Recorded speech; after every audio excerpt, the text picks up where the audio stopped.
wassalatu wassalamu ala sayyidina Muhammadin asyrafil mursalin wa ala alihi wa sahbihi wa man tabi'ahum bi ihsan ila yaumil. Alhamdulillah, saya syukur kerana kesempatan pada hari pengumuman calon-calon bagi alun-alun bagi Negeri Sembilan seramai 12 calon pada malam ini, yang di antara 12 itu calon bagi Dun Senaling iaitu saudara saya, saudara Nurdin Usman, yang saya memang kenal beliau yang lama kerana beliau pernah bersama dengan saya duduk dalam lajnah pemerkasaan PAS dari pusat ketika saya sebagai naib presiden, seorang naib presiden, saya mengikuti lajnah pemerkasaan, dan beliau saya dapati seorang yang sangat maknanya gigih menjalankan tugas bila dilantik dalam jawatankuasa pembinaan dan juga diberikan tugas-tugas tertentu. Saya dapati memang dengan ilmu pengetahuan beliau yang tinggi dalam bidang yang berkenaan, khasnya dalam bidang pengurusan dan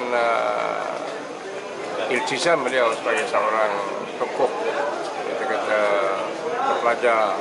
yang committed dengan Islam. Saya cukup yakin, dan kerana pada tempatnya bila beliau dipilih sebagai calon Dun Senaling bagi kali ini, apabila PRU ke-13 pula kelihatan memang sangat memerlukan calon-calon yang betul-betul paling bawah. Jadi memang tepat beliau mencalonkan kawasan beliau sendiri, kampung halaman dan keluarga yang ramai, dan memang mengetahui bagaimana usaha sungguh-sungguh beliau dalam usaha memberikan khidmat melalui merayakannya dan juga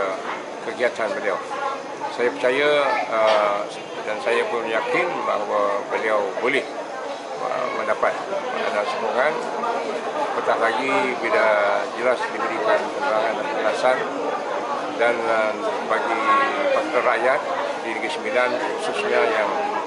seperti telah dimaklum cukup padu dan kuat, maknanya gerak kerja bersama, maka ini juga boleh membantu lagi untuk beliau mendapat kepercayaan rakyat bagi mewakili Senaling sebagai ahli Dewan Undangan Negeri yang insyaAllah akan mampu memberikan khidmat yang terbaik, dan lebih-lebih kerana mempunyai pribadi syakhsiah yang diyakini insyaAllah sebagai orang yang amat beramal, dan memang beliau pun memang tepat pula sebagai pimpinan bukan saja di peringkat kawasan dalam PAS, dan juga terlibat juga dalam di jawatankuasa pusat, di peringkat pusat dan juga di peringkat negeri. Jadi saya menyerulah kepada rakyat undi, semua kaum khususnya Melayu yang mengenali atau tidak mengenali beliau, untuk memberikan suara bagi membolehkan beliau memberikan sumbangan, membolehkan Negeri Sembilan lepas PRU ke-13 ini mempunyai kerajaan yang baru di bawah pimpinan bernama Faktor Rakyat. Jadi mudah-mudahan Allah merestui, memberikan terus dorongan dan kekuatan, dan memberikan kekuatan kesabaran beliau dalam menempuh segala ujian dan cabaran, khususnya sepanjang hampir sebulan atau 25 hari menjelang PRU pada 5 bulan Mei akan datang. Sekian. Terima kasih, Ustaz.